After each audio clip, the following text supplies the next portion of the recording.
Hi ನಮಸ್ತೆ. ವಧು ಸೀರಿಯಲ್ನ 71ನೇ ಸಂಚಿಕೆಗೆ ಸ್ವಾಗತ. ಇನ್ನು ಯಾರೆಲ್ಲ ನನ್ನ ಚಾನಲ್ಗೆ ಸಬ್ಸ್ಕ್ರೈಬ್ ಆಗಿಲ್ಲ ಸಬ್ಸ್ಕ್ರೈಬ್ ಮಾಡಿಕೊಂಡು ಸಪೋರ್ಟ್ ಮಾಡಿ.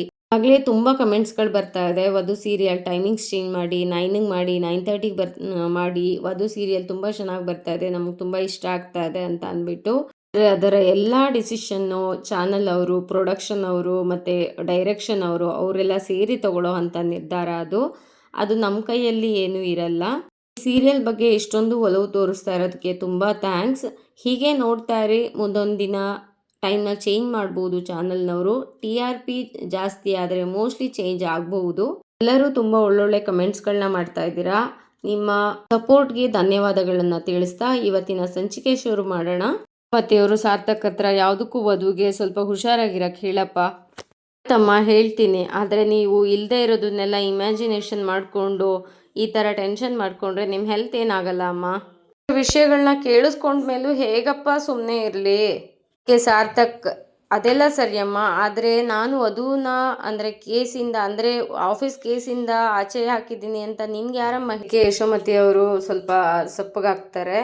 ಅದಕ್ಕೆ ಅಮ್ಮ, ವಧುಗೆ ಫೋನ್ ಮಾಡಿ ಈ ವಿಷಯದ ಬಗ್ಗೆ ಏನು ಕೇಳಬೇಡ ಪ್ಲೀಸ್. ಕೇಳಬಾರ್ದಪ್ಪ, ಅಂದರೆ ಅವ್ರಿಗೆ ನಮ್ಮ ಕೇಸಿಂದ, ಅಂದರೆ ನಮ್ಮ ಕಂಪ್ನಿ ಕೇಸಿಂದ ಬ್ಯಾಕ್ಔಟ್ ಆಗೋದಕ್ಕೆ ಅವ್ರಿಗೆ ಇಷ್ಟ ಇರಲಿಲ್ಲ. ಅವ್ರು ಏನೇ ಹೇಳಿದ್ರು ಸಹಿಸ್ಕೊತೀನಿ ಅಂತ ಅಂದರು. ಆದರೆ ನನಗೆ ನಮ್ಮ ಕೇಸಿಂದ, ಅಂದರೆ ನಮ್ಮ ಕಂಪ್ನಿ ಕೇಸಿಂದ ಅವ್ರಿಗೆ ಅವ್ರ ಪರ್ಸ್ನಲ್ ಪ್ರಾಬ್ಲಮ್ಗೆ ತೊಂದರೆ ಆಗೋದು ನನಗಿಷ್ಟ ಆಗಲಿಲ್ಲ. ಅದಕ್ಕೆ ಅವ್ರನ್ನ ತೆಗೆದೆ ಅಮ್ಮ. ನೀವು ಫೋನ್ ಮಾಡಿದ್ರೆ ಅವರು ನನ್ನ ಮತ್ತೆ ಕೇಸ್ಗೆ ವಾಪಸ್ ತಗೊಳ್ಳಿ ಅಂತ ಅಂದ್ಬಿಟ್ಟು ಕನ್ವಿನ್ಸ್ ಮಾಡ್ಬೋದು. ಅದಕ್ಕೆ ಹಾಗಂದೆ ಅಷ್ಟೆ. ಅದಕ್ಕೆ ಯಶೋಮತಿ ಅವರು, ಬಿಡು ಪರವಾಗಿಲ್ಲ, ಸದ್ಯಕ್ಕಂತೂ ಕಾಲ್ ಮಾಡಲ್ಲ. ಅದ್ರ ಬಗ್ಗೆ ಡಿಸ್ಕಷನ್ಸ್ ಎಲ್ಲ ಆದಮೇಲೆ, ಸರಿನಮ್ಮ, ನಂಗೆ ಸ್ವಲ್ಪ ಹೊರಗೆ ಕೆಲಸ ಇದೆ, ನಾನು ಹೊರಗೆ ಹೋಗಿ ಬರ್ತೀನಿ ಅಂತ ಹೇಳ್ತಾರೆ. ಅದಕ್ಕೆ ಯಶೋಮತಿ ಅವರು ಸರಿನಪ್ಪ ಅಂತ ಹೇಳ್ತಾರೆ. ಸಾರ್ಥಕಲ್ಲಿ ಯಶೋಮತಿ ಅವ್ರ ಹತ್ರ ನಾನು ಹೊರಗೆ ಹೋಗಿ ಬರ್ತೀನಿ ಅಂತ ಹೇಳಿ ಮತ್ತೆ ಇಲ್ಲಿ ಪ್ರಿಯಾಂಕಾ ರೂಮ್ನಲ್ಲಿ ಕೂತಿರ್ತಾಳೆ. ಅಲ್ಲಿಗೆ ಬಂದು, ಪ್ರಿಯಾಂಕಾ ಏನಿದು, ಏನು ನಾ ಕೆಲಸದಿಂದ ತೆಗ್ದೆ ಅಂತ ಅಮ್ಮನಿಗೆ ಯಾಕೆ ಹೇಳಿದೆ? ನಾನು ಹೇಳಿದೆ ಅಂತ ನಿಮ್ಮಮ್ಮ ಹೇಳಿದ್ರಾ? ಸಾರ್ಥಕ್, ಅವ್ರು ಯಾಕೆ ಹೇಳ್ತಾರೆ? ಇಂಥ ಕೆಲಸ ಮಾಡೋದು ನೀನೊಬ್ಳೆ ಅಂತ ನನಗೆ ಚೆನ್ನಾಗಿ ಗೊತ್ತು.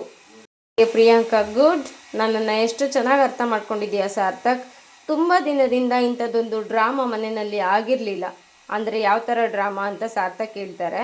ಪ್ರಿಯಾಂಕಾ, ಈ ಥರ ಡ್ರಾಮಾ, ಮಿಸ್ಅಂಡರ್ಸ್ಟ್ಯಾಂಡಿಂಗ್, ಅಳೋದು, ಬೇಜಾರು ಮಾಡ್ಕೊಳ್ಳೋದು, ಈ ಥರದ್ದೆಲ್ಲ ಆಗ್ತಾ ಇರಬೇಕು ಅವಾಗವಾಗ ಅಂತ ಹೇಳ್ತಾಳೆ ಪ್ರಿಯಾಂಕಾ. ಅದಕ್ಕೆ ಸಾರ್ಥಕ್ ತುಂಬ ಕೋಪದಿಂದ, ಅಮ್ಮನ ಬಗ್ಗೆ ನಿನ್ಗೊಂದು ಸ್ವಲ್ಪ ಯೋಚನೆ ಇಲ್ವಾ? ಅಮ್ಮನಿಗೆ ಏನಾಗಬೇಕು, ಏನಾದರೂ ಆಗಬೇಕು ನಿನಗೆ. ಪ್ರಿಯಾಂಕಾ ಹತ್ರ ರೇಗ್ತಾನೆ. ಅದಕ್ಕೆ ಪ್ರಿಯಾಂಕಾ ಎದ್ದು ನಿಂತ್ಕೊಂಡು, ಏನು ಮಾಡ್ತೀಯಾ? ಹೊಡಿತೀಯಾ ಅಥವಾ ಡಿವೋರ್ಸ್ ಕೊಡ್ತೀಯಾ? ಹೋದ್ರೆ ನಿಮ್ಮ ಅಮ್ಮನಿಗೆ ಹೇಳ್ತೀನಿ, ಡಿವೋರ್ಸ್ ಕೊಟ್ಟರೆ ನಿಮ್ಮ ಅಮ್ಮನಿಗೆ ಹೇಳಲ್ಲ, ಈಸ್ ಯುವರ್ಸ್ ಅಂತ ಅಂದ್ಬಿಟ್ಟು ಸಾರ್ಥಕ್ಕೆ ಹೇಳ್ತಾಳೆ. ಅದಕ್ಕೆ ಸಾರ್ಥಕ್, ಅಂತೂ ಡಿವೋರ್ಸ್ ಕೊಡೋ ತನಕ ನನಗಂತೂ ನೆಮ್ಮದಿ ಇರಲ್ಲ, ನಿನ್ಗೆ ಆದಷ್ಟು ಬೇಗ ಡಿವೋರ್ಸ್ ಕೊಡ್ತೀನಿ. ಅದಕ್ಕೆ ಸಾರ್ಥಕ್ ಕೋಪದಿಂದ ಹೊರಡ್ತಾ ಇರ್ತಾನೆ. ಅದಕ್ಕೆ ಪ್ರಿಯಾಂಕಾ, ಎಲ್ಲಿಗೆ ಹೋಗ್ತಾ ಇದೀಯಾ ಸಾರ್ಥಕ್? ಯಾಕೆ? ಬೋರ್ ಆಗ್ತಾ ಇತ್ತು, ಎಲ್ಲಾದರೂ ಹೊರಗಡೆ ಶಾಪಿಂಗ್ ಹೋಗೋಣ ಅಂತ ಕರೆದೆ ಅಷ್ಟೇ ಅಂತ ಹೇಳ್ತಾಳೆ ಪ್ರಿಯಾಂಕಾ. ಅದಕ್ಕೆ ಸಾರ್ಥಕ್, ನಾನು ಸತ್ರು ನಿನ್ನ ಜೊತೆ ಬರಲ್ಲ ಅಂತ ಕೋಪ ಮಾಡ್ಕೊಂಡು ಅಲ್ಲಿಂದ ಹೊರಡ್ತಾನೆ. ಅಲ್ಲಿಂದ ಹೋದ್ಮೇಲೆ, ಡೋಂಟ್ ವರಿ ಸಾರ್ಥಕ್, ನೀನು ಬದುಕಿರುವಾಗಲೇ ನೀನು ಸಾಯೋ ಥರ ನಾನು ಮಾಡ್ತೀನಿ. ನೀನು ಕೊಡೋ ಟಾರ್ಚರ್ಗೆ ನೀನು ಸಾಯೋ ತನಕ ನರಳಾಡಬೇಕು ಹೇಳ್ಕೊಂಡು ಖುಷಿ ಪಡ್ತಿರ್ತಾಳೆ. ಈ ಸಚಿನ್ ವಧು ರೂಮಲ್ಲಿ ಯಶೋಮತಿ ಅವ್ರ ಫೈಲ್ನ ಹುಡುಕ್ತಾ ಇರ್ತಾನೆ. ಅಷ್ಟರೊಳಗಡೆ ಭೂಮಿ ಅಲ್ಲಿಗೆ ಬರ್ತಾಳೆ. ಬಾವಾ ಅಂತ ಅಂದ್ಕೊಂಡು ಇನ್ನು ಫುಲ್ ಗಾಬರಿ ಆಗಿ, ಭೂಮಿ, ಅಕ್ಕ ಇಲ್ಲದೆ ಇರುವಾಗ ಅವಳ ರೂಮಿಗೆ ಬಂದು ಅವಳ ಕಬೋರ್ಡಲ್ಲಿ ಏನು ಚೆಕ್ ಮಾಡ್ತಾ ಇದ್ದೀರಾ? ಸಚಿನ್ ಏನೂ ಗೊತ್ತಿಲ್ಲದೆ ಇರೋರ ಥರ, ಅಕ್ಕ ಇಲ್ವಾ, ಎಲ್ಲಿಗೆ ಹೋದ್ಲು? ಅದಕ್ಕೆ ಭೂಮಿ, ಯಾಕೆ ನಿಮಗೆ ಗೊತ್ತಿಲ್ವಾ? ಸಚಿನ್, ನನಗೇನು ಗೊತ್ತು ಭೂಮಿ, ಮನೇಲೇ ಇದ್ದಾರೆ ಅಂತ ಅಂದ್ಕೊಂಡೆ. ಅಂತ ಯಾರು ಹೇಳಿದ್ದು? ಯಾವುದೋ ಕೆಲಸದ ಮೇಲೆ ಹೊರಗೆ ಹೋಗಿದ್ದಾಳೆ. ಸಚಿನ್, ಅಂದ್ಕೊಂಡೆ, ನಾನು ಬಂದು ರೂಮ್ನ ನಾಕ್ ಮಾಡಿದಾಗ ಯಾರ್ದು ವಾಯ್ಸ್ ಬರಲಿಲ್ಲ ಇಲ್ಲಿ, ಅದಕ್ಕೆ ಹೊರಗೆ ಹೋಗಿರ್ಬೋದು ಅಂತ ಅಂದ್ಕೊಂಡೆ. ಭೂಮಿದು ಕೆಲವೊಂದು ಡಾಕ್ಯುಮೆಂಟ್ಸು ಕಾಣಿಸ್ತಾ ಇರಲಿಲ್ಲ, ಆ ಫೈಲ್ ಮಿಸ್ ಆಗಿತ್ತು, ಬರ್ತ್ ಸರ್ಟಿಫಿಕೇಟು ಎಲ್ಲವುದು, ಮಾರ್ಕ್ಸ್ ಕಾರ್ಡ್ಸು ಎಲ್ಲ. ಅದಕ್ಕೆ ಈ ರೂಮಲ್ಲಿ ಇರ್ಬೋದು ಅಂತ ಹೇಳಿದ್ಲು, ಅದಕ್ಕೆ ಹುಡ್ಕೊಂಡು ಹೋಗೋಣ ಅಂತ ಬಂದೆ ಅಂತ ಸಚಿನ್ ಭೂಮಿಕಾಗೆ ಹೇಳ್ತಾನೆ. ಭೂಮಿಕಾ, ಅದ್ಯಾಕೆ ಬೇಕು ಇವಾಗ? ಅದಕ್ಕೆ ಸಚಿನ್, ಏನು ಭೂಮಿ ಹೀಗೆ ಹೇಳ್ತಾ ಇದೆಯಾ? ನಿಮ್ಮ ಅಕ್ಕನ್ನ ಫ್ಲೈಟಲ್ಲಿ ವಿಂಡೋ ಪಕ್ಕದಲ್ಲಿ ಕೂರಿಸ್ಕೊಂಡು ಅಮೇರಿಕಾ ಕರ್ಕೊಂಡು ಹೋಗೋದು ಬೇಡವಾ? ಭೂಮಿ, ನೀವು ಹೇಳ್ತಾ ಇರೋದು ನಿಜನೋ ಸುಳ್ಳು ಅಂತ ನನಗೆ ಗೊತ್ತಿಲ್ಲ, ಆದರೆ ಅಕ್ಕ ಇಲ್ಲದೆ ಇರುವಾಗ ಅವಳು ಪರ್ಮಿಷನ್ ಇಲ್ಲದೆ ಅವಳು ರೂಮಿಗೆ ಬರೋದು ತಪ್ಪಲ್ವಾ? ಮಾತ್ರ ಹೇಳ್ದೆ ಕೇಳ್ದೆ ಅವಳಿಗೆ ರೂಮ್ ಬಂದಿದೆಯಲ್ಲ, ಅದು ತಪ್ಪಲ್ವಾ ಅಂತ ಸಚಿನ್ ಮತ್ತೆ ಭೂಮಿಕಾಗೆ ಕ್ವಶನ್ ಮಾಡ್ತಾನೆ. ಭೂಮಿ, ಇದು ನಮ್ಮ ಅಕ್ಕನ ರೂಮು. ಇದು ಹೇಗೆ ನಿಮ್ಮ ಅಕ್ಕನ ರೂಮು, ಹಾಗೆ ಇದು ನನ್ನ ಹೆಂಡತಿ ಅಕ್ಕನ ರೂಮು ಅಂತ ಸಚಿನ್ ಭೂಮಿಗೆ ಹೇಳ್ತಾನೆ. ಭೂಮಿ ಏನೇನೋ ಹೇಳಿ ನನ್ನ ಬಾಯಿ ಮುಚ್ಚಿಸ್ಬೇಡಿ. ಅದಕ್ಕೆ ಸಚಿನ್, ಯಾವಾಗಲೂ ನೀನು ಬಾಯಿ ತೆಗ್ದಾಗೆಲ್ಲ ನಾನು ಮುಚ್ಚೋದೆ ಅಲ್ವಾ ನನ್ನ ಕೆಲಸ. ಕಾರ್ ಆಯಿತು, ನೆಕ್ಲೆಸ್ ಆಯಿತು, ಅಲ್ಲಿಂದ ಬಾಂಬೆ ಆಯಿತು, ಇವಾಗ ಇನ್ನೇನು ನೋಡ್ ವಿಷಯ ಸಿಕ್ತಲ್ಲ, ನಡಿ ನಡಿ. ಭೂಮಿ ಎಲ್ಲಿಗೆ? ಸಚಿನ್ ಇನ್ನೇನು ಫೈಲ್ಸ್ಗಳೆಲ್ಲ ಒಳಗೆ ಕಬೋರ್ಡ್ ಒಳಗಡೆ ಎತ್ತಿಟ್ಟು ಲಾಕ್ ಮಾಡಿಕೊಂಡು ನಡಿ ಅಂತ ಹೇಳ್ತಾನೆ. ಅದಕ್ಕೆ ಭೂಮಿ ನಾನು ಅಂತ ಅಂತಾಳೆ. ಸಚಿನ್ ಇನ್ನೇನು ನಾನು ಮಾಡ್ಲಾ, ಫೈಲ್ಸ್ಗಳೆಲ್ಲ ಒಳಗಿಟ್ಟು ನಡಿ, ಯಾಕೆಂದರೆ ಮನೆಯವರೆಲ್ಲ ನನ್ನನ್ನು ಕಳ್ಳ ಅಂದವರು ಆಮೇಲೆ. ಭೂಮಿ ಬಿಡಿ, ನಾನೇ ಲಾಕ್ ಮಾಡೋ ಥರ ಮಾಡಿದ್ರಲ್ಲ, ನಾನು ಲಾಕ್ ಮಾಡ್ತೀನಿ ಅಂತ ಲಾಕ್ ಮಾಡ್ತಾಳೆ. ಲಾಕ್ ಮಾಡಿ ಭೂಮಿ ಅಲ್ಲಿಂದ ಹೊರಡ್ತಾಳೆ. ಅದಾದಮೇಲೆ ಸಚಿನ್ ಅಲ್ಲಿ ನಿಂತ್ಕೊಂಡು ಬಡ್ಡಿ ಮಗನ ಫೈಲೇ ಸಿಗ್ಲಿಲ್ವಲ್ಲ, ಅಯ್ಯೋ ಮಿಸ್ ಆಗೋಯ್ತಲ್ಲ ಅಂತ ಫೀಲ್ ಮಾಡ್ಕೊತಾ ಇರ್ತಾನೆ. ಪೆಟ್ರೋಲ್ ಬಂಕ್ ಹತ್ರ ಶಂಕರ್ ಅವರು ಪೆಟ್ರೋಲ್ ಹಾಕ್ತಾ ಇರ್ತಾರೆ. ಅವಾಗ ವಧು ಮತ್ತೆ ಲಕ್ಕಿ ಅಲ್ಲಿ ಪೆಟ್ರೋಲ್ ಬಂಕ್ ಎದುರುಗಡೆನೆ ನಿಂತ್ಕೊಂಡು ಮಾತಾಡ್ತಾ ಇರ್ತಾರೆ. ಶಂಕರ್ ಅವರು ವಧುನ ನೋಡ್ಬಿಡ್ತಾರೆ. ನೋಡ್ಬಿಟ್ಟು ಅಯ್ಯೋ ಏನಾಗಬಾರ್ದು ಅಂತ ಅನ್ಕೊಂಡಿದ್ನೋ ಅದೇ ಆಗ್ತಾ ಇದೆಯಲ್ಲ, ವಧು ಇಲ್ಲಿಗೆ ಬರಬಾರ್ದು, ನಾನು ನೋಡಬಾರ್ದು ಅಂತ ಅನ್ಕೊಂಡಿದ್ದೆ, ಅದೇ ಆಗ್ತಾ ಇದೆಯಲ್ಲ, ಇವಾಗ ಏನು ಮಾಡೋದು ಅಂತ ಓಡೋಗಿ ಮಾಸ್ಕ್ ಹಾಕೊಂಡು ಬರ್ತಾರೆ. ಅಷ್ಟರೊಳಗಡೆ ಮ್ಯಾನೇಜರ್ ಅಲ್ಲಿಗೆ ಬಂದು ಎಲ್ಲೋದ ಇವನು ಅಂತ ಹುಡುಕ್ತಾ ಇರ್ತಾರೆ. ಕೊಂಡು ಅಲ್ಲಿಗೆ ಶಂಕರ್ ಬರ್ತಾರೆ. ಅವಾಗ ಅವ್ರ ಮ್ಯಾನೇಜರು, ಎಲ್ರಿ ಶಂಕರಣ್ಣ, ಎಲ್ಲಿಗೆ ಹೋಗಿದ್ರಿ ಅಂತ. ಸರ್ ಬಂದೇವು ಸರ್, ಹಾಕ್ತೀನಿ, ಪೆಟ್ರೋಲ್ ಹಾಕ್ರಿ ಅಂತ ಹೇಳ್ತಾರೆ. ಹಾಕ್ತೀನಿ ಸರ್ ಹಾಕ್ತೀನಿ ಅಂತ ಪೆಟ್ರೋಲ್ ಹಾಕಕ್ಕೆ ಶುರು ಮಾಡ್ತಾರೆ. ವಧು ಮತ್ತೆ ಲಕ್ಕಿದು ಮಾತಾಡಿ ಮುಗಿಯುತ್ತೆ. ಸರಿ ನಾವು ಪೆಟ್ರೋಲ್ ಹಾಕ್ಸ್ಕೊಂಡು ಹೊರಡೋಣ ಅಂತ ಪೆಟ್ರೋಲ್ ಬಂಕ್ಗೆ ಬರ್ತಾರೆ. ಶಂಕರ್ ಅವರು ವಧುಗೆ ಎಲ್ಲಿ ನಾನೇ ಅಂತ ಗೊತ್ತಾಗ್ಬಿಡುತ್ತೋ ಅಂತ ಕತ್ಬಗಿಸ್ಕೊಂಡು ಭಯದಿಂದ ಪೆಟ್ರೋಲ್ ಹಾಕ್ತಾರೆ. ವಧುಗೆ ಗೊತ್ತೇ ಆಗಲ್ಲ. ಹಾಕಿಸ್ಕೊಂಡು ವಧು ಮತ್ತೆ ಲಕ್ಕಿ ಅಲ್ಲಿಂದ ಹೊರಡ್ತಾರೆ. ಅಷ್ಟರೊಳಗಡೆ ಹೋಗುವಾಗ ವಧುಗೆ ಒಂದು ಕಾಲ್ ಬರುತ್ತೆ. ಇಲ್ಲಿ ಪ್ರಿಯಾಂಕಾ ಮತ್ತೆ ಅವ್ರ ಅಮ್ಮ ಇಬ್ರು ಫೋನಲ್ಲಿ ಮಾತಾಡ್ತಾ ಇರ್ತಾರೆ. ಪ್ರಿಯಾಂಕಾ ಅವ್ರ ಅಮ್ಮ, ನೀನು ವಧು ಜೊತೆ ಸೇರ್ಕೊಂಡು ವಧು ಮತ್ತೆ ಯಶೋಮತಿ ಅವರು ಏನ್ ನಡೆಸ್ತಾ ಇದ್ದಾರೆ ಅಂತ ತಿಳ್ಕೊಳ್ಳೋ ಪ್ರಯತ್ನ ಮಾಡಿ, ವಧುನ ಕೆಲ್ಸದಿಂದ ತೆಗ್ದಿರೋ ವಿಷಯನೂ ಯಶೋಮತಿ ಹತ್ರ ಹೇಳಿದ್ದೀಯಾ, ಆದ್ರೂ ಆ ಯಶೋಮತಿ ಏನು ಬಾಯಿ ಬಿಡ್ಲಿಲ್ವಾ? ಮಾಮ್ ಬಾಯೇ ಬಿಡ್ತಾ ಇಲ್ಲ. ಯಶೋಮತಿ ಮತ್ತೆ ಆ ವಧು ಅದೇನ್ ಸೀಕ್ರೆಟ್ ನಡೆಸ್ತಾ ಇದ್ದಾರೆ ಅನ್ನೋದೇ ಗೊತ್ತಾಗ್ತಾ ಇಲ್ಲ. ಅಮ್ಮ ಸಾರ್ಥಕ್ ಬಗ್ಗೆನೂ ಈ ವಿಷಯದ ಬಗ್ಗೆ ಏನೂ ಗೊತ್ತಿಲ್ವಾ? ಓ ಮಾಮ್, ಸಾರ್ಥಕ್ಗೂ ಏನೂ ಗೊತ್ತಿಲ್ಲ. ಇದ್ರೆ ಅವ್ರ ಅಮ್ಮನ ಥರ ಒಂದು ಬಾಯಿ ಬಿಡ್ಸೋದೇನು ಕಷ್ಟ ಅಲ್ಲ. ಅವ್ರಮ್ಮ, ನಿನ್ಗೇನು ಅನ್ಸುತ್ತೆ ಪ್ರೀ, ಯಾವ್ದ್ರ ಬಗ್ಗೆ? ವಧು ಮತ್ತೆ ಯಶೋಮತಿ ಅವ್ರ ಮಧ್ಯೆ ಏನು ನಡೀತಾ ಇದೆ ಅಂತ? ವಧು ಏನಾದ್ರು ತೇಪೆ ಹಚ್ಚೋ ಕೆಲಸ ಏನಾದ್ರು ಮಾಡ್ತಿದ್ದಾಳ ಗೊತ್ತಾಗ್ತಾ ಇಲ್ಲ ಮಾಮ್. ಮತ್ತೆ ವಾಟ್ ನೆಕ್ಸ್ಟ್ ಪ್ರೀ? ಮಾಡಬೇಕು ಅಮ್ಮ, ಯೋಚನೆ ಮಾಡ್ತಾ ಇದ್ದೀನಿ ಮಾಮ್ ಅಂತ ಪ್ರಿಯಾಂಕಾ ಅವ್ರ ಅಮ್ಮನ ಹತ್ರ ಹೇಳ್ತಾಳೆ. ಅದಕ್ಕೆ ಅವರಮ್ಮ, ಮಾಡೋ ಅವಶ್ಯಕತೆ ಇಲ್ಲ ಪ್ರೀ, ಯಾಕೆ ಅಂದರೆ ಯೋಚನೆ ಮಾಡಿದಷ್ಟು ನಮಗೆ ಲಾಸ್ ಆಗುತ್ತೆ. ಏನು ಡಿಸಿಷನ್ ತೊಗೋತೀವೋ ಅದನ್ನು ತಕ್ಷಣ ಜಾರಿಗೆ ತರಬೇಕು. ನಿನ್ನ ತಲೆನಲ್ಲಿ ಏನು ನೋಡ್ತಾ ಇದೆಯೋ ಗೊತ್ತಿಲ್ಲ ಪ್ರೀ, ಆದರೆ ನನ್ನ ತಲೆನಲ್ಲೊಂದು ಸೂಪರ್ ಆಗಿರೋ ಐಡಿಯಾ ನಡೀತಾ ಇದೆ ಅಂತ ಪ್ರಿಯಾಂಕಾ ಕೇಳ್ತಾಳೆ. ಅದಕ್ಕೆ ಪ್ರಿಯಾಂಕಾ ಅವರಮ್ಮ, ನಾನೊಬ್ರನ್ನ ಗೆಸ್ಟನ್ನ ಕರ್ಕೊಂಡು ಬರ್ತೀನಿ ನಿಮ್ಮ ಅತ್ತೆ ಮುಂದಕ್ಕೆ, ಆಗ ನಿಮ್ಮ ಅತ್ತೆ ಮುಂದೆ ನಿನ್ಗೆ ಹೇಗೆ ಬೇಕೋ ಅದನ್ನು ನೀನು ಮಾತಾಡು ಅಂತ ಹೇಳ್ತಾಳೆ. ಗೊತ್ತಾಯಿತು, ನನ್ನ ರಿಯಾಕ್ಷನ್ ನೋಡಿ ಯಶೋಮತಿ ಇಮ್ಮಿಡಿಯೇಟಾಗಿ ಬಾಯ್ ಬಿಡಬೇಕು, ಹಾಗೆ ಮಾಡ್ತೀನಿ, ನೀನು ಕಡ್ಡಿಗಿರೋ ಕೆಲಸ ಮಾಡು, ಇನ್ನು ಮಿಕ್ಕಿದ್ದನ್ನು ನಾನು ನೋಡ್ಕೊತೀನಿ ಅಂತ ಪ್ರಿಯಾಂಕಾ. ಈ ಮನೆಯೇ ಸುಡಬೇಕು, ಹಾಗೆ ಮಾಡ್ತೀನಿ ಅಂತ ಪ್ರಿಯಾಂಕಾ ಅವ್ರ ಅಮ್ಮನ ಹತ್ರ ಹೇಳ್ತಾಳೆ. ಗುಡ್, ಈಗಲೇ ಹೊರಟು ಬರ್ತೀನಿ ಅಂತ ಫೋನ್ನ ಕಟ್ ಮಾಡ್ತಾಳೆ. ಆದಮೇಲೆ ಇಲ್ಲಿ ಪ್ರಿಯಾಂಕಾ, ಯಶೋಮತಿ ನಿನಗೆ ಆಗುತ್ತೆ ಅದೋ ಗತಿ, ನಾನು ಮಾಡೋ ಡ್ರಾಮಾ ನೋಡಿ ನಿನ್ಗಾಗುತ್ತೆ ಅದೋ ಗತಿ ಅಂತ ನಗ್ತಾ ಇರ್ತಾಳೆ ಪ್ರಿಯಾಂಕಾ ಹೇಳ್ಕೊಂಡು. ವಧು ಆ ಕಡೆ ಹೋಗ್ತಿದ್ದಂಗೆ ಶಂಕರ್ ಅವ್ರ ಪೆಟ್ರೋಲ್ ಬಂಕ್ಗೆ ಇನ್ನೊಂದು ಕಾರ್ ಬಂದು ನಿಲ್ಲುತ್ತೆ. ಅದಕ್ಕೆ ಶಂಕರ್ ಅವರು 1800 ರುಪೀಸ್ದು ಪೆಟ್ರೋಲ್ ಹಾಕಿರ್ತಾರೆ. ಆದರೆ ಆ ಮನುಷ್ಯ 800 ರುಪೀಸ್ ಅಷ್ಟೇ ಕೊಟ್ಟಿರ್ತಾರೆ. ಸರ್ ಪ್ಲೀಸ್ ಕೊಟ್ಟೋಗಿ ಸರ್ ಅಂತ ಶಂಕರ್ ಅವರು ಬೇಡ್ಕೊತಾ ಇರ್ತಾರೆ. ಯಾರ್ರಿ ಅಷ್ಟಕ್ಕೆ ಹಾಕಕ್ಕೆ ಹೇಳಿದ್ದು? ನಾನು ಹೇಳಿದ್ದು 800 ರುಪೀಸ್ಗೆ, ನೀವು ಯಾಕ್ರಿ 1800 ರುಪೀಸ್ಗೆ ಹಾಕಿದ್ರಿ ಅಂತ ಅಂದ್ಬಿಟ್ಟು ಆ ಮನುಷ್ಯ ದುಡ್ಡನ್ನು ಕೊಡ್ದಾನೆ ಅಲ್ಲಿಂದ ಹೊರಟ್ಬಿಡ್ತಾರೆ. ಅಷ್ಟರಲ್ಲಿ ಮ್ಯಾನೇಜರ್ ಬರ್ತಾರೆ. ಬಂದು ಏನ್ರಿ ಶಂಕರ್ ನಿಮ್ಮ ಗೋಳು ಅಂತ. ಅದಕ್ಕೆ ಶಂಕರ್ ಅವರು, ಸರ್ ಅವರು 800 ರುಪೀಸ್ಗೆ ಹೇಳಿದ್ರು, ನಾನು ಮರ್ತ್ಬಿಟ್ಟು 1800 ರುಪೀಸ್ಗೆ ಪೆಟ್ರೋಲ್ ಹಾಕ್ಬಿಟ್ಟೆ, ಅವರು ದುಡ್ಡು ಕೊಡ್ದಾನೆ ಹಾಗೆ ಹೊರಟೋಗ್ತಾ ಇದ್ದಾರೆ ಸರ್ ಅಂತ ಬೇಡ್ಕೊತಾರೆ. ಅಂತ ಅವ್ರನ್ನ ಕೆಲ್ಸಕ್ಕೆ ಸೇರಿಸ್ಕೊಂಡಿದ್ದೆ, ತಪ್ಪಾಗೋಯ್ತು, ಈಗ ಅದು ನನಗೆ ಅದೆಲ್ಲ ಗೊತ್ತಿಲ್ಲ, ಆ 1000 ರುಪೀಸ್ ದುಡ್ಡನ್ನ ನೀವೇ ಕೊಡಬೇಕು. ಶಂಕರ್ ಅವರು, ನನ್ನಿಂದ ತಪ್ಪಾಗಿದೆ ನಿಜ, ಆದರೆ ಬಂದಿದ್ದ ವ್ಯಕ್ತಿ ಮೋಸ ಮಾಡಿದ್ರೆ ಅದಕ್ಕೆ ನಾನೇನು ಮಾಡಲಿ ಸರ್? ಜಾಸ್ತಿ ಬೆಲೆಗೆ ಪೆಟ್ರೋಲ್ ಹಾಕಿಸ್ಕೊಂಡ್ಮೇಲೆ ಪೆಟ್ರೋಲ್ ದುಡ್ಡು ಕೊಟ್ಟು ಹೋಗಬೇಕು ಅಲ್ವಾ? ಇಲ್ಲ ನನಗೆ ಗೊತ್ತಿಲ್ಲ ರೀ, ಬಾಕಿ 1000 ರೂಪಾಯಿ ಕೊಟ್ಟು ಹೋಗ್ತಾ ಇರಿ. ಹಾಗಂದ್ರೆ ಹೇಗೆ ಸರ್? ನನ್ನಂಥ ನಿಷ್ಠಾವಂತ ವ್ಯಕ್ತಿಗೆ ನೀವು ತಾನೇ ಸಪೋರ್ಟ್ ಮಾಡಬೇಕು ಅಂತ ಶಂಕರ್ ಅವ್ರು ಬೇಡ್ಕೊತಾರೆ. ಅದಕ್ಕೆ ನನಗೆ ಅದೆಲ್ಲ ಗೊತ್ತಿಲ್ಲ ರೀ, ಆ 1000 ರೂಪಾಯಿ ನೀವು ಕೊಟ್ಟು ಹೋಗ್ತಾ ಇರಿ, ನಿಮ್ಮ ಸಹವಾಸನೆ ಸಾಕು ಅಂತ ಮ್ಯಾನೇಜರ್ ಶಂಕರ್ಗೆ ಬೈತಾರೆ. ಈ ಕೆಲಸನೇ ನಂಬ್ಕೊಂಡಿದ್ದೀನಿ ಸರ್, ನನ್ನಂಥ ನಿಷ್ಠಾವಂತ ವ್ಯಕ್ತಿಗೆ ನೀವು ಕೆಲಸದಿಂದ ಹೋಗು ಅಂತಂದರೆ ನಾನು ಎಲ್ಲಿಗೆ ಹೋಗಲಿ ಸರ್?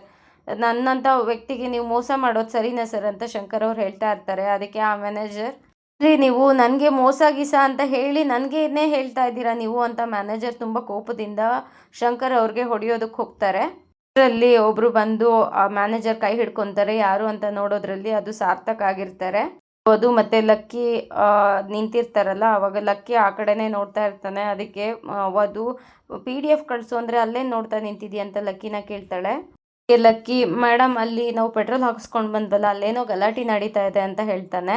ವಧುನು ಗಾಡಿಯಿಂದ ಇಳಿದು ಜಗಳ ನೋಡೋಕೆ ಶುರು ಮಾಡ್ತಾಳೆ. ಪಾಪ ಲಕ್ಕಿ, ಅವರೇ ಅಲ್ವಾ ನಮಗೆ ಪೆಟ್ರೋಲ್ ಹಾಕಿದ್ದು, ನೋಡು ಯಾರೋ ಅವ್ರ ಜೊತೆ ಜಗಳ ಮಾಡ್ತಾ ನಿಂತಿದ್ದಾರೆ ಅಂತ ಹೇಳ್ತಾ ಇರ್ತಾಳೆ.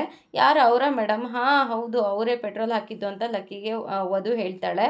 ಮಾತಾಗ ಬಂದು ಮ್ಯಾನೇಜರ್ ಮೇಲೆ ಕೂಗಾಡೋಕೆ ಶುರು ಮಾಡ್ತಾನೆ. ಏನ್ರಿ ಅವ್ರ ಆಗಿರೋ ವಯಸ್ಸಿಗೂ ಮರ್ಯಾದೆ ಕೊಡ್ತಾನೆ ಅವ್ರ ಮೇಲೆ ಕೈ ಎತ್ತುತ್ತೀರಾ ಅಂತ ಬೈತಾನೆ. ಅದಕ್ಕೆ ಮ್ಯಾನೇಜರ್ ಮಾಡಿರೋ ಕೆಲಸಕ್ಕೆ ಇನ್ನೇನು ಮಾಡೋಕ್ಕಾಗುತ್ತೆ ಹೇಳಿ ಅಂತ ಹೇಳ್ತಾರೆ. ಅದಕ್ಕೆ ಸಾರ್ಥಕ್, ಅವ್ರು ಅಂಥದ್ದೇನು ಮಾಡಿದ್ರು, ಅವ್ರಿಗೂ 800 ರೂಪಾಯಿನ ಪೆಟ್ರೋಲ್ ಹಾಕೋಕೆ ಹೋಗಿ 1800 ರೂಪಾಯಿನ ಪೆಟ್ರೋಲ್ ಹಾಕಿದ್ದಾರೆ, ಇನ್ನು 1000 ರೂಪಾಯಿ ಕೇಳಿದ್ರೆ ಇಲ್ಲ ಅಂತ ಹೇಳ್ತಾರೆ. ಆ ದುಡ್ಡನ್ನ ಯಾರು ಕೊಡ್ತಾರೆ ಹೇಳಿ? ಕೆಲಸ ಮಾಡೋದು ಬೇಡ ಅಂತ ಹೋಗು ಅಂತ ಹೇಳಿದ್ರೆ ಹೋಗ್ತಾ ಇಲ್ಲ. ನೋಡಿದ್ರೆ ಯಾವುದೋ ಕಷ್ಟದಲ್ಲಿದ್ದಾರೆ ಅಂತ ಅನ್ಸುತ್ತೆ. ಈ ವಯಸ್ಸಿನಲ್ಲಿ ದುಡಿಯೋಕೆ ಬಂದಿದ್ದಾರೆ ಅಂದರೆ ಅವ್ರಿಗೆ ಒಂದು ಸ್ವಲ್ಪ ಮರ್ಯಾದೆ ಕೊಡಿ. ಮರ್ಯಾದೆ ಕೊಟ್ರೆ ದುಡ್ಡು ಬರುತ್ತಾ ಸರ್? ಅದಕ್ಕೆ ಸಾರ್ಥಕ್, ಖಂಡಿತ ಬರುತ್ತೆ, ಮರ್ಯಾದೆ ಕೊಡ್ರಿ ಮರ್ಯಾದೆ ಅಂತ ಜೋರು ಮಾಡ್ತಾನೆ ಮ್ಯಾನೇಜರ್ಗೆ. ಮ್ಯಾನೇಜರ್ ಶಂಕರ್ ಅವ್ರ ಹತ್ರ ದಯವಿಟ್ಟು ನನ್ನ ದುಡ್ಡನ್ನ ನನಗೆ ಕೊಟ್ಟು ದಯವಿಟ್ಟು ಇಲ್ಲಿಂದ ದಯಮಾಡಿಸಿ ಅಂತ ಮರ್ಯಾದೆ ಕೊಟ್ಟು ಮಾತಾಡಿಸ್ತಾನೆ. ಆವಾಗ ಸಾರ್ಥಕ್ ಎಷ್ಟು ದುಡ್ಡು ಅಂತ ಹೇಳಿಬಿಟ್ಟು 1000 ರೂಪಾಯಿ ದುಡ್ಡು ಕೊಡ್ತಾನೆ. ದೂರದಿಂದ ವಧು ಮತ್ತೆ ಲಕ್ಕಿ ಸಾರ್ಥಕ್ ದುಡ್ಡು ಕೊಟ್ಟಿದ್ದನ್ನ ನೋಡಿ, ಪಾಪ ನೋಡು ಆ ವ್ಯಕ್ತಿಗೋಸ್ಕರ ಯಾರೋ ಒಬ್ರು ದುಡ್ಡು ಕೊಡ್ತಾ ಇದ್ದಾರೆ ಅಂತ ಅಯ್ಯೋ ಪಾಪ ಅಂತ ಅನ್ಕೊಂತಾರೆ. ಲಕ್ಕಿ, ಅಯ್ಯೋ ಬಿಡಿ ಮೇಡಮ್, ಬೆಂಗಳೂರಲ್ಲಿ ಇದು 1000 ನಡೆಯುತ್ತೆ ದಿನಾಲು ಅಂತ ಹೇಳ್ತಾನೆ. ದುಡ್ಡು ಇಸ್ಕೊಂಡು ಮ್ಯಾನೇಜರು, ಸರ್ ನೀವು ದುಡ್ಡು ಕೊಟ್ರಲ್ಲ ಇವ್ರ ಕಡೆಯವ್ರ ಅಂತ ಕೇಳ್ತಾನೆ. ಇದಕ್ಕೆ ಮಾನವೀಯತೆ ಅಂತ ಹೇಳ್ತಾರೆ ಅಂತ ಹೇಳ್ತಾನೆ. ಸರಿಯಾಗಿ ಹೇಳಿದ್ರಿ ಸರ್ ಅಂತ ಮ್ಯಾನೇಜರ್ ಸಾರ್ಥಕ್ಕೆ ಹೇಳ್ತಾನೆ. ಅದಕ್ಕೆ ಅಂಥದ್ದು ನಿಮ್ಮಲ್ಲಿ ಸತ್ತೋಗಿದೆ, ಅದ್ರ ಬಗ್ಗೆ ತಿಳ್ಕೊಳ್ಳಿ ಅಂತ ಮ್ಯಾನೇಜರ್ಗೆ ಬುದ್ಧಿ ಹೇಳ್ತಾನೆ. ಗೊತ್ತಾಯ್ತು ಸರ್, ಆದರೆ ನೀವ್ಯಾರು ಅಂತ ಗೊತ್ತಾಗ್ಲಿಲ್ಲ ಅಂತ ಕೇಳ್ತಾನೆ. ಅದಕ್ಕೆ ಸಾರ್ಥಕ್ ದೇಸಾಯಿ ಅಂತ ಹೇಳ್ತಾನೆ. ಅಯ್ಯೋ ಸರ್ ನೀವಾ, ಗೊತ್ತಾಗ್ಲಿಲ್ಲ ಸರ್, ಸರ್ ತಪ್ಪಾಯ್ತು ಅಂತ ಹೇಳ್ತಾನೆ. ಸಹಾಯ ಮಾಡೋದಕ್ಕೆ ಯಾರೇ ಆದ್ರೂ ಸಹಾಯ ಮಾಡ್ಬೇಕಂತ ಸಾರ್ಥಕ್ ಹೇಳ್ತಾನೆ. ಅದಕ್ಕೆ ನೀವು ಮಾಡಿರೋ ಸಹಾಯಕ್ಕೆ ಈ ಕೃತಜ್ಞತೆ ತಿಳಿಸ್ಲೇಬೇಕು ಸರ್. ತೆಗೀರಿ ಮಾಸ್ಕ್, ಇನ್ನೂ ಏನು ಹಾಕೊಂಡಿದ್ದೀರಾ, ಮಾಸ್ಕ್ ತೆಗೆದು ಇವ್ರಿಗೊಂದು ಥ್ಯಾಂಕ್ ಯು ಹೇಳಬೇಕು ಅಲ್ವಾ ರೀ ಅಂತ ಹೇಳಿ ಮಾಸ್ಕ್ನ ತೆಗೆದು ಹಾಕ್ತಾನೆ. ಶಂಕರ್ ಅವರು ಗಾಬರಿಯಾಗಿ ನಿಂತಿರ್ತಾರೆ. ಶಂಕರ್ ಅವ್ರನ್ನ ನೋಡಿ ಸಾರ್ಥಕ್ ಗಾಬರಿಯಾಗಿ, ಸರ್ ನೀವಾ ಅಂತ ಹೇಳ್ತಾನೆ. ವಧು ಮತ್ತೆ ಲಕ್ಕಿಗೂ ಅದು ಅವ್ರ ಅಪ್ಪನೇ ಅಂತ ಗೊತ್ತಾಗುತ್ತೆ. ಎಂತ ಮೇಡಮ್ ನಿಮ್ಮಪ್ಪ ಅಲ್ಲಿ, ನಿಮ್ಮಪ್ಪನ ಜೊತೆ ಸಾರ್ಥಕ್ ಸರ್ ಕೂಡ ಅಲ್ಲೇ ಇದ್ದಾರೆ ನೋಡಿ ಅಂತ ಲಕ್ಕಿ ವಧುಗೆ ಹೇಳ್ತಾ ಇರ್ತಾನೆ. ವಧು ಹೌದಲ್ವಾ ಅಂತ ಯೋಚನೆ ಮಾಡ್ತಾ ನಿಂತಿರ್ತಾಳೆ. ಇಲ್ಲಿ ಸಾರ್ಥಕ್ ಬನ್ನಿ ಸರ್ ಅಂತ ಅಂದ್ಬಿಟ್ಟು ಅವ್ರ ಕೈನ ಹಿಡ್ಕೊಂಡು ಶಂಕರ್ ಅವ್ರದ್ದು ಈ ಕಡೆ ಸೈಡಿಗೆ ಬಂದು ಮಾತಾಡೋಕೆ ಶುರು ಮಾಡ್ತಾನೆ. ಈ ಕಡೆ ಕರ್ಕೊಂಡು ಬಂದು, ಏನು ಸರ್ ನೀವು ಇಂಥ ಕೆಲಸ ಮಾಡ್ತಾ ಇದ್ದೀರಾ, ಏನಾಯಿತು ಸರ್ ಅಂತ ಕೇಳ್ತಾರೆ. ಅಷ್ಟರೊಳಗಡೆ ಮ್ಯಾನೇಜರ್ ಅಲ್ಲಿಗೆ ಬಂದು, ಏನು ಮಾಡೋದು ಸರ್, ಕಷ್ಟ ಅಂತ ಕೆಲಸ ಕೇಳ್ಕೊಂಡು ಬರ್ತಾರೆ, ಕೆಲಸ ಕೊಟ್ಟರೆ ಇಂಥ ಚಿಲ್ಲರೆ ಕೆಲಸ ಮಾಡ್ತಾರೆ ಅಂತ ಮ್ಯಾನೇಜರ್ ಹೇಳ್ತಾನೆ. ಅಲ್ಲಿ ಶಂಕರ್ ಅವ್ರು, ಸರ್ ನಾನು ಅದನ್ನು ಬೇಕು ಅಂತ ಮಾಡಲಿಲ್ಲ ಸರ್ ಆ ತಪ್ಪನ್ನ ಅಂತ ಶಂಕರ್ ಅವ್ರು ಹೇಳ್ತಾರೆ. ಅದಕ್ಕೆ ಸಾರ್ಥಕ್, ಪರವಾಗಿಲ್ಲ ಬಿಡಿ ಬನ್ನಿ ಇಲ್ಲಿಂದ ಹೋಗೋಣ ಅಂತ ಕರೀತಾನೆ. ಶಂಕರ್ ಅವರು ಮ್ಯಾನೇಜರ್ ಕಡೆ ನೋಡಿಕೊಂಡು, ಅಯ್ಯೋ ಸರ್ ನನ್ನ ಕೆಲಸ ಅಂತ ಹೇಳ್ತಾರೆ. ಆಮೇಲೆ ನೋಡೋಣ, ಮೊದಲು ನೀವು ಇಲ್ಲಿಂದ ಬನ್ನಿ ಅಂತ ಶಂಕರ್ ಅವ್ರನ್ನ ಸಾರ್ಥಕ್ ಕರ್ಕೊಂಡು ಹೋಗ್ತಾರೆ. ಯಶೋಮತಿ ಅಮ್ಮ ಹಾಲ್ನಲ್ಲಿ ಫೋನ್ ನೋಡ್ಕೊಂಡು ಕೂತಿರ್ತಾರೆ. ಅಷ್ಟರೊಳಗಡೆ ಸುರಭಿ ಮತ್ತು ಅವ್ರ ಜೊತೆಗೆ ಒಬ್ಬರು ಬರ್ತಾರೆ. ಅದಕ್ಕೆ ಅಂತ ಅಂದ್ಕೊಂಡು, ಅರೆ ಸುರಭಿ ಏನು ಸಡನ್ನಾಗಿ ಬಂದುಬಿಟ್ಟಿದೆಯಾ, ಒಂದು ಫೋನು ಮಾಡ್ದೇ ಬಂದುಬಿಟ್ಟಿದೆಯಾ ಅಂತ ಹೇಳ್ತಾರೆ. ಸುರಭಿ, ಯಾಕದಕ್ಕೆ ಬರಬಾರ್ದಿತ್ತಾ ಅಂತ ಕೇಳ್ತಾರೆ. ಅದಕ್ಕೆ ಅಯ್ಯೋ ಹಾಗೇನಿಲ್ಲಮ್ಮ, ಇದು ನಿನ್ನ ಮಗಳು ಮನೆ, ಯಾವಾಗ ಬೇಕಾದರೂ ಬರ್ಬೋದು. ನೋಡಿ ನಿನ್ನ ಮಗಳು ಮನೆ ಅಂತಲೇ ಹೇಳ್ತೀರಾ, ನನ್ನ ಸೊಸೆ ಮನೆ ಅಂತ ಹೇಳಿಲ್ವಲ್ಲ ನೀವು. ಆಗಲ್ಲ ಸುರಭಿ, ಅಮ್ಮನ ಮುಂದೆ ಸೊಸೆನ ನನ್ನ ಸೊಸೆ ಮನೆ ಅಂತ ಹೇಳಿಬಿಟ್ರೆ ಎಲ್ಲಿ ಮನ್ಸಿಗೆ ಬೇಜಾರಾಗುತ್ತೋ ಅಂತ ಹಾಗಂದೆ ಅಷ್ಟೇ ಅಂತ ಯಶೋಮತಿ ಅವರು ಹೇಳ್ತಾರೆ. ಅದಕ್ಕೆ ಇವಳು ನನ್ನ ಫ್ರೆಂಡು, ನಾವಿಬ್ಬರು ಚಿಕ್ಕ ವಯಸ್ಸಿಂದ ಒಟ್ಟಿಗೆ ಓದಿದ್ದು, ಹಾಗೆ ಅಮ್ಮನ ಮನೆ ಕಡೆಯಿಂದ ದೂರದ ರಿಲೇಟಿವ್ ಕೂಡ. ಹಾಗಂದು ನಾಮಕರಣ ಇಟ್ಕೊಂಡಿದ್ದಾಳೆ, ಅದಕ್ಕೆ ನಿಮ್ಮನ್ನು ಇನ್ವೈಟ್ ಮಾಡಬೇಕು ಅಂದ್ಲು, ಹಾಗೆ ಜೊತೆ ಕರ್ಕೊಂಡು ಬಂದೆ ಸುರಭಿ ಹೇಳ್ತಾಳೆ. ಅದಕ್ಕೆ ಯಶೋಮತಿ ಅವರು, ಅಯ್ಯೋ ನಿಂತ್ಕೊಂಡೇ ಇದ್ದೀರಲ್ಲ ಕೂತ್ಕೊಳ್ಳಿ, ಆವಾಗವಾಗ ನೆಂಟರು ಅಂದರೆ ಮನೆಗೆ ಬರ್ತಾ ಇರಬೇಕು, ಆವಾಗ ಪರಿಚಯ ಮಾಡಿಕೊಡೋ ಅವಶ್ಯಕತೆ ಇರಲ್ಲ, ಕೂತ್ಕೊಳ್ಳಿ, ತುಂಬ ಸಂತೋಷ ಆಯಿತು ಅಂತ ಹೇಳ್ತಾಳೆ. ಆವಾಗ ಸುರಭಿ ಫ್ರೆಂಡು ಕೂತ್ಕೊಂಡು ಖಂಡಿತ ಬರಬೇಕು ಅಂತ ಯಶೋಮತಿ ಅವ್ರಿಗೆ ಹೇಳ್ತಾಳೆ. ಹಾಗೆ ಸುರಭಿ ಅವರೇ, ನಿಮ್ಮ ಮಗಳು ಎಲ್ಲಿ ಕಾಣಿಸ್ತಾನೆ ಇಲ್ಲ ಅಂತ ಅವಳ ಫ್ರೆಂಡ್ ಕೇಳ್ತಾಳೆ. ಪ್ರಿಯಾಂಕಾ ಮನೇಲಿಲ್ವಾ ಅದಕ್ಕೆ? ಪ್ರಿಯಾಂಕಾ ಮನೆಯಲ್ಲೇ ಇದ್ದಾಳೆ ಪ್ರಿಯಾಂಕಾ ಅಂತ ಯಶೋಮತಿ ಅವರು ಪ್ರಿಯಾಂಕನ ಕೂಗ್ತಾರೆ. ಪ್ರಿಯಾಂಕಾ ಅಲ್ಲಿಗೆ ಬಂದು, ಹಾಯ್ ಆಂಟಿ ಅಂತ ಹೇಳ್ತಾಳೆ. ಮುಂದಿನ ವಾರ ನನ್ನ ಮೊಮ್ಮಗಂದು ನಾಮಕರಣ ಇದೆಯಮ್ಮ, ಬರಬೇಕು ಅಂತ ಹೇಳ್ತಾರೆ. ಇನ್ನಷ್ಟೇ ಅಲ್ಲ ನಿಮ್ಮ ಯಜಮಾನ್ರೂ ಕರ್ಕೊಂಡೇ ಬರಬೇಕು ಅಂತ ಹೇಳ್ತಾರೆ. ಅದಕ್ಕೆ ಅತ್ತೆ ಖಂಡಿತ ಬರ್ತೀವಿ, ಆದರೆ ಸಾರ್ಥಕ್ ಬಗ್ಗೆ ನಾನು ಪ್ರಾಮಿಸ್ ಮಾಡೋಕ್ಕಾಗಲ್ಲ ಅಂತ ಪ್ರಿಯಾಂಕಾ ಹೇಳ್ತಾಳೆ. ಯಾಕಮ್ಮ ಅಂತ ಅವ್ರು ಕೇಳ್ತಾರೆ. ಅದಕ್ಕೆ ಅವರು ಅವನು ಆಫೀಸಲ್ಲಿ ಸ್ವಲ್ಪ ಬ್ಯುಸಿ ಇರ್ತಾನೆ, ಅದಕ್ಕೆ ಹಾಗಂತ ಹೇಳ್ತಿದ್ದಾಳೆ ಅಂತ ಅದನ್ನು ಮುಚ್ಚಾಕ್ತಾರೆ. ಹಾಗೆ ಗಂಡ್ಮಗು ಅಲ್ವಾ ಆಂಟಿ ಆಗಿರೋದು ಅಂತ ಪ್ರಿಯಾಂಕಾ ಅವ್ರ ಹತ್ರ ಕೇಳ್ತಾಳೆ. ಅದಕ್ಕೆ ಹೌದಮ್ಮ, ಗಂಡ್ಮಗು ಆಗಿದೆ, ನಮಗಂತೂ ಟೈಮೇ ಇಲ್ಲ, ಅವ್ರ ಜೊತೆ ಟೈಮ್ ಹೋಗೋದೇ ಗೊತ್ತಾಗಲ್ಲ. ನಾನು ನಮ್ಮ ಮನೆಯವರಂತೂ ಅದಕ್ಕೆ ಸೀಮಿತವಾಗಿ ಇದ್ಬಿಟ್ಟಿದ್ದೀವಿ. ಎಷ್ಟು ಖುಷಿ ಆಗುತ್ತೆ ಗೊತ್ತಾ. ಪಾಪು ಫೋಟೋ ಏನಾದರೂ ಇದೆಯಾ? ಅಯ್ಯೋ ಫೋಟೋನ, ಫೋನ್ ತುಂಬ ಅದೇ ಫೋಟೋಸ್ ಅಂತ ಅಂದ್ಬಿಟ್ಟು ಫೋನ್ನ ಪ್ರಿಯಾಂಕಾ ಕೊಡ್ತಾಳೆ. ಅಲ್ಲಿ ಫೋಟೋಸ್ನ ಪ್ರಿಯಾಂಕಾ ನೋಡ್ತಾ ಇರ್ತಾಳೆ. ಅವಾಗ ಆಂಟಿ, ಹೌದು ಪ್ರಿಯಾಂಕಾ, ನಿಂದೇನು ಗುಡ್ ನ್ಯೂಸ್ ಇಲ್ವಾ? ನೀನು ತಾಯಿ ಆಗ್ಬಿಟ್ರೆ ಯಶೋಮತಿಯವರು ಮದುವೆಗಿಂತ ನಿನ್ನ ಮಗು ನಾಮಕರಣನ ಎಲ್ಲರನ್ನೂ ಕರೆದು ಅದ್ಧೂರಿಯಾಗಿ ಮಾಡ್ತಾರೆ ಅಂತ ಹೇಳ್ತಾಳೆ. ಅಷ್ಟರೊಳಗಡೆ ಪ್ರಿಯಾಂಕಾಗೆ ಬೇಜಾರಾಗಿ ಅಲ್ಲಿಂದ ಹೋಗ್ತಾಳೆ. ಅವರು ಯಶೋಮತಿ ಅವ್ರ ಹತ್ರ, ಏನು ಯಶೋಮತಿ ಅವರೇ, ನಾನು ಏನಾದರೂ ತಪ್ಪಾಗಿ ಮಾತಾಡ್ಬಿಟ್ನಾ? ಮಗು ಬಗ್ಗೆ ಮಾತಾಡೋದಕ್ಕೆ ಪ್ರಿಯಾಂಕಾ ಹಾಗೆ ಹೊರಟೋಗ್ಬಿಟ್ಲಲ್ಲ ಅಂತ ಕೇಳ್ತಾರೆ. ಅದಕ್ಕೆ ಯಶೋಮತಿ ಅವರು, ಇಲ್ಲ, ನಾನೊಂದು ಇಂಪಾರ್ಟೆಂಟ್ ಕಾಲ್ ಮಾಡಬೇಕು ಅಂತ ಹೇಳಿದ್ದೆ, ಅದಕ್ಕೆ ಮೋಸ್ಟ್ಲಿ ಹೋಗಿರಬೇಕು ಅಂತ. ಅಯ್ಯೋ ಏನೋ ಅಪ್ಪ, ನೀವು ಹೇಳಿರೋದಕ್ಕೂ ಪ್ರಿಯಾಂಕಾ ಹೋಗಿದ್ದಕ್ಕೂ ಒಂದಕ್ಕೊಂದು ಸಂಬಂಧನೇ ಇಲ್ಲ ಅಂತ ಅನ್ನಿಸ್ತಾ ಇದೆ ಅಂತ ಅವ್ರು ಹೇಳ್ತಾರೆ. ಮನಸ್ಸಲ್ಲಿ ಡ್ರಾಮಾ ಚೆನ್ನಾಗೇ ವರ್ಕೌಟ್ ಆಗ್ತಾ ಇದೆ ಅಂತ ಖುಷಿ ಪಡ್ತಾ ಇರ್ತಾಳೆ. ಈ ಸಾರ್ಥಕ್ ಶಂಕರ್ ಅವ್ರನ್ನ ಕರ್ಕೊಂಡು ಬರ್ತಾರೆ. ಅದಕ್ಕೆ ಶಂಕರ್ ಅವರು ಸಾರ್ಥಕ್ ಹತ್ರ ತುಂಬ ಥ್ಯಾಂಕ್ಸ್, ತುಂಬ ಉಪಕಾರ ಆಯಿತು, ನಿಮ್ಮ ಈ ಸಹಾಯಕ್ಕೆ ನಾನು ಎಷ್ಟು ಥ್ಯಾಂಕ್ಸ್ ಹೇಳಿದ್ರೂ ಸಾಕಾಗಲ್ಲ ಅಂತ ಅಂದ್ಬಿಟ್ಟು ಶಂಕರ್ ಸಾರ್ಥಕ್ ಅವ್ರ ಹತ್ರ ಹೇಳ್ತಾರೆ. ಅದಕ್ಕೆ ಸಾರ್ಥಕ್ ಅವರು, ಇರಲಿ ಸರ್, ಪರವಾಗಿಲ್ಲ, ಈ ಜಾಗದಲ್ಲಿ ನನ್ನ ತಂದೆ ಇದ್ದಿದ್ರು ನಾನು ಇದೇ ಕೆಲಸ ಮಾಡ್ತಾ ಇದ್ದೆ ಅಂತ ಸಾರ್ಥಕ್ ಹೇಳ್ತಾರೆ. ನಿಮ್ಮಂಥ ಒಳ್ಳೆಯವ್ರು ಸಿಗೋದು ತುಂಬ ಅಪರೂಪ. ಕೆಲವೊಬ್ಬರಿಗೆ ದುಡ್ಡಿನ ಜೊತೆಗೆ ಅಹಂಕಾರನೂ ಬಂದ್ಬಿಡುತ್ತೆ, ಬಟ್ ನಿಮ್ಗೆ ಆಗಿಲ್ಲ. ಎಷ್ಟೇ ದುಡ್ಡಿದ್ರೂ ತುಂಬ ಸಿಂಪಲ್ ಆಗಿರ್ತೀರ. ಆದರೆ ಅದು ಕೆಲಸ ಬಿಟ್ಬಿಟ್ಟು ನಿಮಗೆ ತೊಂದರೆ ಆಯಿತು ಅಂತ ಅನಿಸುತ್ತೆ. ಸಾರ್ಥಕ್, ಇಲ್ಲ ಸರ್, ಅದು ಸ್ವಂತ ನಿರ್ಧಾರ ಅಲ್ವಾ, ಗೌರವಿಸಲೇಬೇಕು. ಯೋಚನೆ ಮಾಡಿ ನಿರ್ಧಾರ ಮಾಡು ಅಂತ ಹೇಳಿದೆ, ಆದರೆ ಅವಳು ಇನ್ನು ಲಾಯರ್ ಕೆಲಸ ಮಾಡಲ್ಲ ಅಂತ ಖಡಕ್ಕಾಗಿ ಹೇಳಿಬಿಟ್ಲು. ಅವರು ಕೆಲಸ ಬಿಟ್ಟಿದ್ದಾರೆ ಅಂತ ನೀವ್ಯಾಕೆ ಪೆಟ್ರೋಲ್ ಬಂಕಲ್ಲಿ ಕೆಲಸ ಮಾಡ್ತಾ ಇದ್ದೀರಾ ಸರ್? ಇನ್ನೇನು ಮಾಡೋದು, ಬಡತನದ ಬೇಗೆಲ್ಲಿ ಬೇಯ್ತಾ ಇದ್ದೀನಿ, ಇರೋಕ್ಕೆ ಸೂರು ಇಲ್ಲ, ಕೈಯಲ್ಲಿ ಕಾಸು ಇಲ್ಲ, ಆದರೆ ಮಗಳು ಮದುವೆನ ಅದ್ಧೂರಿಯಾಗಿ ಮಾಡಬೇಕು ಅಂತ ಕನಸು ಕಾಣ್ತಾ ಇದ್ದೀನಿ, ಇನ್ನೇನು ಮಾಡೋದು, ಅದಕ್ಕೆ ಮಾಡ್ತಾ ಇದ್ದೆ ಅಂತ ಶಂಕರ್ ಅವ್ರು ಹೇಳ್ತಾರೆ. ಮಂಗಲ್ಯ ಸರ ಮಾಡಿಸ್ಲೇಬೇಕು ಅನ್ನೋ ಕನಸಿಟ್ಕೊಂಡು ಕೆಲಸಕ್ಕೆ ಸೇರಿಕೊಂಡೆ, ಆದರೆ ನನ್ನ ದುರದೃಷ್ಟ ನೋಡಿ, ಕೆಲಸಕ್ಕೆ ಸೇರಿದ ಮೊದಲನೇ ದಿನವೇ ಜಗಳ ಆಗೋಯ್ತು. ಮಂಗಲ್ಯ ಸರ ಮಾಡಿಸ್ಬೇಕು ಅಂತ ಯಾವತ್ತು ತೀರ್ಮಾನ ಮಾಡೋದ್ನೋ ಅವತ್ತೇ ನೋಡಿ ವಧುನೂ ಕೆಲಸ ಮಾಡಲ್ಲ ಅಂತ ತೀರ್ಮಾನ ಮಾಡಿಬಿಟ್ಲು. ನಾನು ಕೆಲಸ ಮಾಡಲೇಬೇಕು ಅನ್ನೋ ಅಂಥ ನಿರ್ಧಾರನ ಗಟ್ಟಿ ಮಾಡಿಕೊಂಡೆ, ಆದರೆ ಇವತ್ತು ಕೆಲಸಕ್ಕೆ ಸೇರಿದ ದಿನವೇ ನನ್ನಿಂದನೇ ನಾನು ಗಲಾಟೆ ಮಾಡಿಕೊಂಡೆ. ನೀವು ಹೇಗೆ ಕಾರಣ ಆಗ್ತೀರಾ ಸರ್? ಅದು ವಧು ಅಲ್ಲಿಗೆ ಬಂದಲ್ಲ ಅನ್ನೋ ಗಾಬರಿನಲ್ಲಿ ಇನ್ನೊಂದು ಸೊನ್ನೆನ ಒತ್ಬಿಟ್ಟೆ. ನನ್ನನ್ನು ನೋಡಬಾರ್ದು ಅಂತ ಅಷ್ಟರಲ್ಲಿ ಮಾಸ್ಕ್ ಹಾಕೊಂಡ್ಬಿಟ್ಟೆ, ಹಾಗಾಗಿ ವಧು ಗೊತ್ತಾಗಲಿಲ್ಲ. ನೀವು ಕೆಲಸ ಮಾಡ್ತಾ ಇರೋದು ವಧು ಅವ್ರಿಗೆ ಗೊತ್ತಿಲ್ವಾ ಸರ್? ಇಲ್ಲ, ವಧುಗಷ್ಟೇ ಅಲ್ಲ, ಮನೆಯವ್ರಿಗೂ ಗೊತ್ತಿಲ್ಲ. ಅದು ನಿಮಗೆ ಕ್ಲೋಸ್ ಆಗಿರೋದ್ರಿಂದ ದಯವಿಟ್ಟು ಅವಳ ಹತ್ರ ಅದನ್ನು ಹೇಳಬೇಡಿ ಸರ್ ಅಂತ ಸಾರ್ಥಕ್ ಹತ್ರ ಬೇಡ್ಕೊತಾರೆ. ಅದಕ್ಕೆ ಸಾರ್ಥಕ್, ಇಲ್ಲ ಸರ್, ಹೇಳಲ್ಲ. ಸರ್ ತಪ್ಪಾಗಿ ತಿಳ್ಕೊಬೇಡಿ, ಏನು ಅವಶ್ಯಕತೆ ಇದ್ದರೆ ನನ್ನ ಹತ್ರ ಕೇಳಿ ಸರ್, ನಾನು ಸಹಾಯ ಮಾಡ್ತೀನಿ ಅಂತ ಹೇಳ್ತಾರೆ ಸಾರ್ಥಕ್. ಅದಕ್ಕೆ ಶಂಕರ್ ಅವರು, ಇಲ್ಲ ಸರ್, ಸಾಲ ಮಾಡಿದ್ರೆ ಅದನ್ನು ವಾಪಸ್ ಕೊಡೋದು ಹೇಗೆ ಅಂತಲೂ ಯೋಚನೆ ಮಾಡಬೇಕಲ್ವಾ, ಅಂತ ಅಗತ್ಯ ಬಿದ್ದರೆ ನಾನು ಕೇಳ್ತೀನಿ ಅಂತ ಹೇಳ್ತಾರೆ. ಸರಿ ಸರ್, ಬನ್ನಿ ಸರ್, ನಾನು ಮನೆವರೆಗೂ ಡ್ರಾಪ್ ಮಾಡ್ತೀನಿ ಅಂತ ಸಾರ್ಥಕ್ ಕೇಳ್ತಾರೆ. ಅದಕ್ಕೆ ಇಲ್ಲ ಸಾರ್ಥಕ್ ಅವರೇ, ಪರವಾಗಿಲ್ಲ, ನಾನು ಹೋಗ್ತೇನೆ ಅಂತ ಹೇಳ್ತಾರೆ. ಸರಿ ಸರ್, ಬನ್ನಿ ಸರ್, ಪರವಾಗಿಲ್ಲ ಅಂತ ಅಂದ್ಬಿಟ್ಟು ಕಾರ್ನಲ್ಲಿ ಕೂರಿಸ್ಕೊಂಡು ಶಂಕರ್ ಅವ್ರನ್ನ ಮನೆ ಹತ್ರ ಕರ್ಕೊಂಡು ಬರ್ತಾರೆ. ಮನೆ ಹತ್ರ ಬಂದಮೇಲೆ ಕಾರಿಂದ ಹಿಡಿದು ಶಂಕರ್ ಅವರು, ಮನೆ ಹತ್ರ ಬಂದಿದ್ದೀರಾ, ಆದರೆ ಒಳಗೆ ಬನ್ನಿ ಅಂತ ಕರೆಯೋಕ್ಕಾಗ್ತಾ ಇಲ್ಲ ನನಗೆ, ಒಳಗೆ ಬಂದರೆ ಎಲ್ಲರಿಗೂ ಅನುಮಾನ ಬಂದುಬಿಡುತ್ತೆ, ದಯವಿಟ್ಟು ತಪ್ಪು ತಿಳ್ಕೊಬೇಡಿ ಅಂತ ಹೇಳ್ತಾರೆ. ಅದಕ್ಕೆ ಸಾರ್ಥಕ್, ಪರವಾಗಿಲ್ಲ ಸರ್ ಅಂತ ಹೇಳ್ತಾರೆ. ಹಾಗೆಯೇ ನಾನಲ್ಲಿ ಕೆಲಸ ಮಾಡ್ತಾ ಇರೋದು, ಅದು ಹತ್ರ ಹೇಳಬೇಡಿ ಅಂತ ಶಂಕರ್ ಅವರು ಸಾರ್ಥಕ್ ಹೇಳ್ತಾರೆ. ಅಷ್ಟರೊಳಗಡೆ ಅಲ್ಲಿಗೆ ದಿಶಾ ಬಂದು, ನನಗೂ ಹೇಳಲ್ವಾ ಫ್ರೆಂಡ್ ಅಂತ ಹೇಳ್ತಾಳೆ. ಎಲ್ಲರೂ ಶಾಕ್ ಆಗ್ತಾರೆ. ಈ ಸಂಚಿಕೆ ನಿಮಗೆ ಇಷ್ಟ ಆಗಿದ್ರೆ ಒಂದು ಲೈಕ್ ಕೊಟ್ಟು ಶೇರ್ ಮಾಡಿ, ಕಮೆಂಟ್ ಬಾಕ್ಸಲ್ಲಿ ಕಮೆಂಟ್ ಮಾಡಿ ತಿಳಿಸಿ ಈ ಸಂಚಿಕೆ ಹೇಗಾಗಿತ್ತು ಅಂತ. ಮುಂದಿನ ಸಂಚಿಕೆಯಲ್ಲಿ ಸಿಗೋಣ, ಅಲ್ಲಿವರೆಗೂ ಟೇಕ್ ಕೇರ್, ಬಾಯ್.